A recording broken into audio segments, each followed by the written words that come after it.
Hey everybody, it's Jason from the Texas Gun Vault 2, and once again I'm coming to you from the garage with another garage gun talk and maybe a little bit of a commentary video. It kind of depends on how this topic goes. I actually have a lot to talk about. I'm sure you've already seen the title of this video, and that's probably what you want to know the most information on, but I'll get to that in just a moment. I just wanted to share with you the goings on here at the Texas Gun Vault. First of all, if you found my channel, this is the Texas Gun Vault 2, which of course implies there's a Texas Gun Vault 1. Well, it's not called the Texas Gun Vault 1, it's just the Texas Gun Vault, where I post all of my firearms reviews and product reviews. And I recently finished the range report and field strip videos on this really cool pistol here, the Walther P5. And this is a 40-year-old pistol, and I talk about its history as a German police pistol. And after filming those videos, I thought to myself, this would be a really cool opportunity to show the other two pistols that were part of the 1976 German police trials that were also adopted, the SIG P6 and the HK P7. And I have, I guess, versions of those guns in my collection. I have a SIG P225, which was adopted as the P6. Now, this is an American version of this gun, so we have a typical, I guess, American-style magazine release here instead of the heel release, and the slide is made from bar stock steel versus the original ones, which were stamped sheet metal. But it's a close enough gun to what the P6 was that I can compare it. I also have a German police trade-in HK P7 PSP, and this one is really cool. These are like super sought-after guns, mechanically very fascinating and interesting, just like the P5 is. And so while I got those three guns out to talk about the police trials and to do a video on that, I thought to myself, you know, I have a few other guns that are part of the German police designation for pistols, which were adopted in 1963. I don't have all of them, but I thought I would do a video on them and talk about them. And the ones I don't have are the P1, which essentially is a Walther P38 with an aluminum frame. The P2 is a SIG P210. I guess the designation was the P210-4. This is a German-made SIG, part of the, I guess they called it the Legend series in the early 2000s. But this is the closest gun I have to that, and that would have been the P2. The P3 was an Astra 643. It's a Spanish pistol. I've never seen one in person. The P4 was the Walther P1, but a shortened and kind of modified version in the 1970s. Then, of course, we had the P5, which was the Walther P5, the SIG P225, which is the P6. Then you have the HK PSP, which became the P7. Then the P8 is the current sidearm of the German military, and I actually have one that is imported. This is a P8A1, and at the time of me acquiring this a long time ago, it was only like one of 500 in the country, but a few others have been imported from companies like B&T and the like. And this one is designated as the P8. It's not a USP, which essentially is what this gun is. It's a HK USP 9, but the safety decocker is configured a little bit different, and it is properly marked. The P9 is a Glock 17 Gen 3, and I guess they called it the was it the MA1, which I guess was like German for Marine military pistol or something. But essentially I have one of those, or essentially a Glock 17 Gen 3 here. This one has a threaded barrel. The ones that were adopted by the German military did not have that, but I have something relatively close, so this is going to be the stand-in for that. The P10 was a, oh, and I think where'd I put it? Maybe it's still inside. It's an HK USP compact in 9, but I have one in 357 SIG. The P11 was an HK prototype gun that was an underwater pistol that used these self-contained cartridges. It never really went into production. And then the P12 was the HK USP 45 Tactical, which I have one of those. Now, this one is not marked as a P12. I actually saw one once, and I should have picked it up a long time ago. It's definitely a collector's piece. There's only been a few of those with the proper markings that have ever been imported to the United States. And that's one of the ones that got away. I should have gotten that one when I had the chance. But I have a standard USP 45 Tactical, which essentially this is the P12. And that's all of the German police pistols. So yeah, so I'm going to make a video on that and do one of my educational videos. All right, so let's talk about what I think some of you are curious about, because I put it in the title. I always kind of joke that if I wrote my autobiography, people wouldn't believe me, because I've known interesting people and I have been close to like interesting events in history and life. And one of those happened this week. And it deals with a kid here in the Frisco area, actually two kids in the Frisco area that you may have heard about. I know it kind of made national news in some circles where there was a kid that stabbed another kid at a track meet on Wednesday. And it's in a town called Frisco, Texas, which is where I'm located. And it's kind of weird because it's something that happened really close to home here, because the place where it happened is a stadium that's used by a lot of the high schools for band events, track meets, football games, and that kind of stuff. It's about a mile down the road. And I remember the day it happened, and as information came out, I did not recognize the names of either of the people that were involved. I believe the victim that was stabbed was named Austin Metcalf, and the person that I guess did the murder is named Karmelo Anthony. And interesting, when I came home, my son, who works at a grocery store called HEB, which is literally like right outside of my neighborhood. And if you're not from Texas, you don't know and appreciate what HEB is. It's a chain of grocery stores that just everyone loves and rants and raves about. But he's a cashier there, and he was a little bit upset.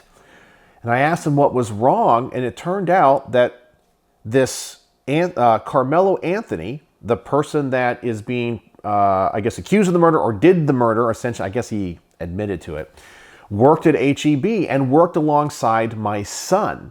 And my son's girlfriend was the person at HEB that trained him to be a cashier. So they knew him personally. And then I was talking with him, because I go to HEB all the time to do grocery shopping. It turns out that I've actually met Karmelo. I guess he goes by the name of Mello. And he was one of the cashiers that has checked me out at HEB. My wife, who shops there as well, obviously, knew him and had talked to him before.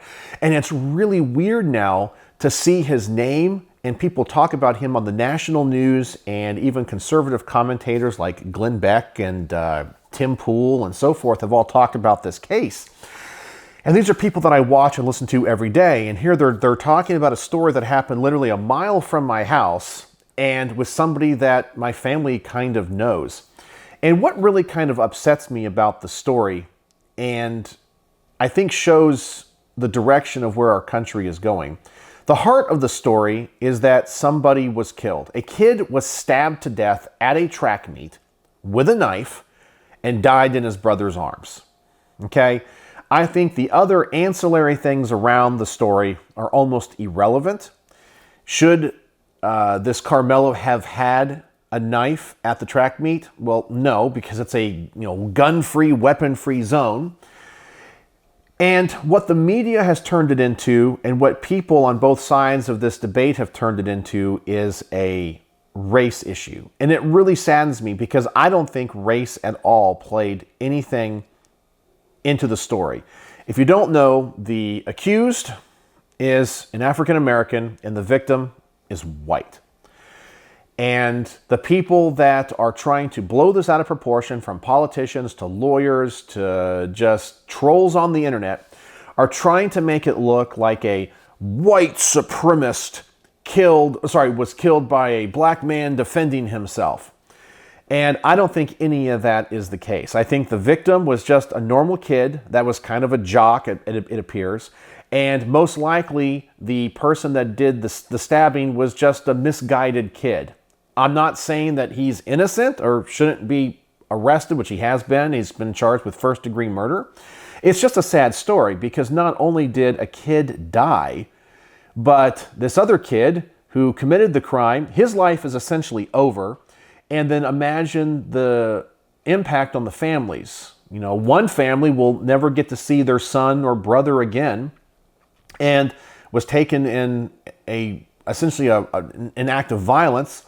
And the other family will always have to deal with their son or brother or whatever being incarcerated, and he'll never, even if he gets out in 25 or 30 years, I mean, his life is essentially over. He'll never recover from this. And I see people that are supporting the victim, and they're posting pictures of Karmelo, I guess, from his social media accounts, which do not make him look good in any way. Like he's, you know, looking like a thug. He's like flipping off the camera. He also has one where he's holding up an AK. And as soon as my wife showed me that picture of him holding up the AK, a couple things came to mind. I looked at it, and as a gun guy, I was like, first off, the proportions of that AK don't look right. Like, you just know. I've been around enough AKs. I own enough AKs to know what an AK looks like. And I was like, I'm pretty sure that's a toy. Now, I was thinking it was an airsoft gun that had the little orange tip either removed or painted over. It just didn't look right.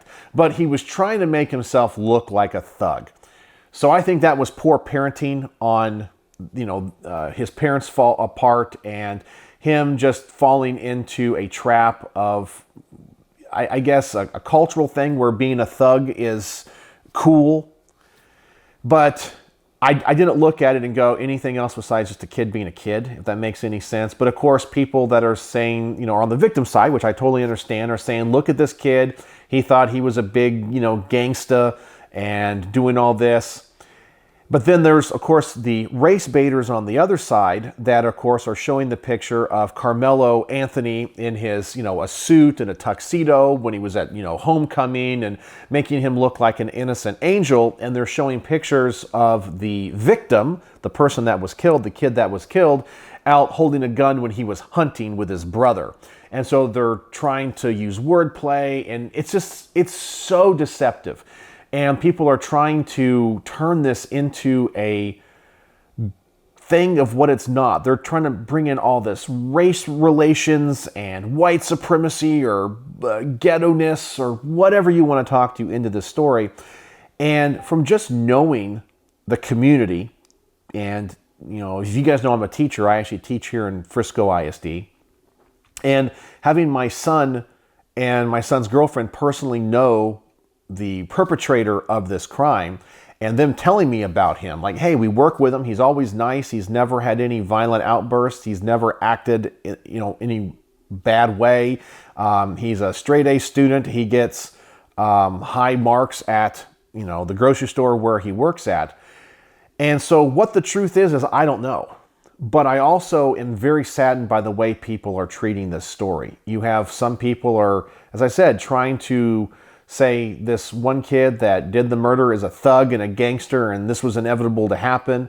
And the other side is trying to say that the victim was a white supremacist. And I guess the story that I'm hearing is that it was all over some seat where they had these tents at the track meet, and the teams were supposed to sit under the tents that were designated for him, and this Karmelo kid was not sitting where he was supposed to. And anyway, that's what I'm getting. And of course, you always hear all the hearsay of, oh, they had other issues and previous beef, but we don't really know.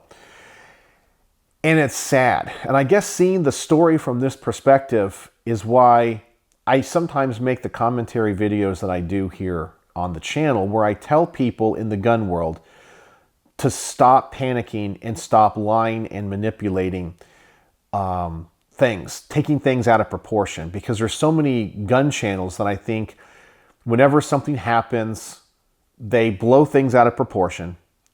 And they lie to people, just like with the ATF pistol brace rule. Do you guys remember that? I made a whole series on that, where people are like, they're going to come to their house and arrest you. They're saying you're a felony. And you had all the people just post after post. The ATF can't create law, shall not be infringed. And I was like, guys, just chill for a little bit and wait till the real facts and information come out.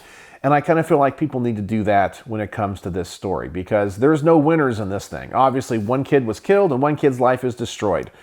And I believe that the truth always falls in between.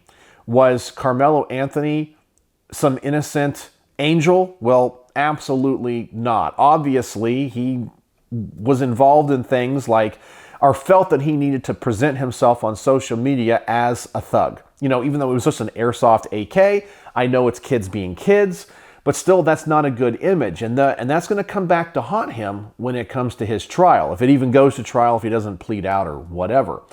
And so that doesn't look good. And what brought him to want to be that way, what brought him to bring a knife to a track meet, that's something else entirely that people that are his supporters are not taking into consideration, because he essentially broke the gun-free zone law, you know, where I know it wasn't a gun, it was a knife, but still a bladed weapon is the same. It's a weapon.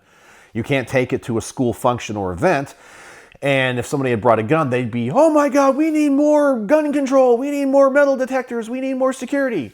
But they're okay with him and they're like defending him. I'm like, no, he brought a knife to an event he wasn't supposed to. And probably if they just wanted to get into a beef and just go at it with, you know, fists, I mean, it's still bad. It's still bad. You shouldn't fight or anything. But, you know, boys are going to be boys. Not making an excuse for it, but you know, if it just would have been a fisticuffs brawl, we wouldn't be talking about this. You know, just two jocks, two guys with a bunch of testosterone, just get into a heated debate over whatever, and they just throw punches, and something happens, and you know, it just gets broken up, and they all get suspended or whatever. But he brought a knife where he shouldn't, and he thought this kid that everybody, my son included, says is just a great kid, thought it was bright to pull out a knife in a place he shouldn't have brought the knife and then stab this other kid in the heart. Yeah, I guess it was a chest wound. So, no, he is not some baby angel, and he definitely deserves to face justice.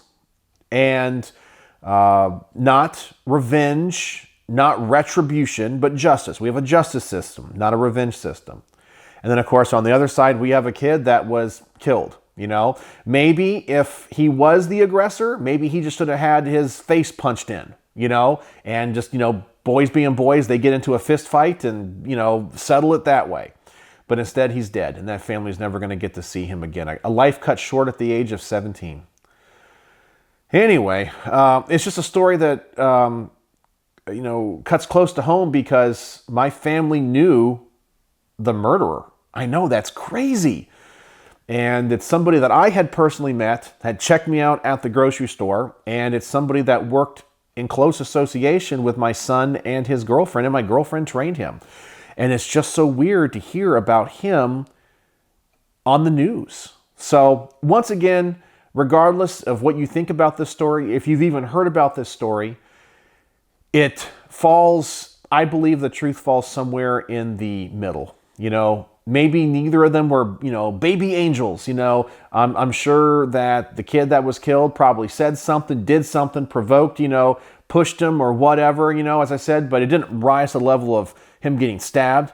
Maybe just a little, you know, fist fight would have solved everything. And then obviously the person that committed murder is going to get his day in court and face the justice system, and his life is destroyed forever. So anyway, that's just what I wanted to share with you, because it's just an interesting story about my life, and just another one of those things where things just really sometimes cut close to home. You know, another thing I told you about a long time ago is there was a mass tragedy event. I try not to use certain words for YouTube, you know, where somebody takes a firearm into a place they're not supposed to hurt as many people as possible. And it was at a place called the Allen Outlet Mall, which Allen is a town like 2 towns over on State Highway 121. I've driven by there many times. In fact, I was over there yesterday for a crawfish boil. And it was an event that made national news. And one of my other sons was actually on the way there when that happened. And that happened, what, about a year and a half ago or so, or 2 years ago? Yeah, it is, I don't know, just things like that just cut so close to home. So anyway, that's what I know about that story. I just felt that I would share it with you because you're hearing and seeing a lot of stuff on the news, and my family actually knew one of the people involved. And I'm just here to tell you that most likely the truth lies somewhere in between. That, one side saying the victim was a white supremacist, which no, he was not. He was a jock football player. And the kid that committed the crime, the other side is saying, oh, he was a thug and a gangsta. No, he was probably just a stupid kid taking stupid photos on the internet, wanting to act like he was bigger than what he actually was. And just a tragedy happened, and the truth lies somewhere in between. And so I think it's really important to keep this conversation level-headed so things don't get out of control. Our world is so bifurcated now. And my wife and I actually worry about protests and riots happening here in the Frisco area, which I hope do not happen. And I guess the last thing I have for the Garage Gun Talk is I went to check the Texas Gun Vault mailbox at the post office today. And I was actually expecting something from a company that's sending me something for review. But instead, I found a letter. And I was like, okay, I was not expecting this, but I want to give this person a shout out. His name, I'm not going to, he obviously is an attorney, and because it comes from his law office. His first name is Thomas. So I really wasn't sure what to expect when it came to this. So I opened it up, and I want to show you how awesome the Texas Gun Vault community is. But it came with a little letter, and it said, you seem to have trouble field stripping the FNBDAC on your video. Be assured it's very easy. And Tom, I guess, is what he goes by. So when I had that pistol in for review, it was on loan to the channel from my friend Richard. And it says BDAC, I think it's, or was that the compact or the Browning? Yeah, double action 9C. Yes, it is. Yes, it is. Okay, so he, I guess, has a copy of the owner's manual, which is really cool. So he photocopied it for me, and it shows how to take everything apart. Because I remember in that field strip video, I was like, this is a hard gun to field strip, and I guess there's an easier way. So even though that gun was just on loan to the channel, I'm going to give this information to Richard, who lent the gun to the channel. So that was really cool. And this just warms my heart that when people, do this for other people in the community. And I absolutely love it when people send me stuff to my P.O. box. Absolutely love it, because there's something more real and human about getting a physical piece of mail versus it just being on email or an Instagram message or something. Yes, that's faster, quicker, and cheaper. I totally get it. But there's just something nice about a physical piece of medium that you get, and it shows time and appreciation. So thank you so much, Tom. You know who you are. It means a lot to me. Thank you for this, and I'll pass that information on to the person that lent it to the channel. So that's all I got for you today. I'm curious what you all think. I know not everything was about guns, but it's just an interesting story about my life that I wanted to share. So anyway, let me know what you think in the comment section below. And if you made it to the end of the day, the word of the day is home. Home is the word of the day. So use that word in a comment so I know you're a true vault dweller, made it to the end. And it's because the story of Karmelo, or Mello Anthony, cut so close to home. And so now I have to change I think that this just came in a heating element for my dryer, my clothes dryer. So that's the next project I have to do out here, and I have to put this cool gun video on hold. So let me know what you think in the comment section below. And as always, thanks for watching.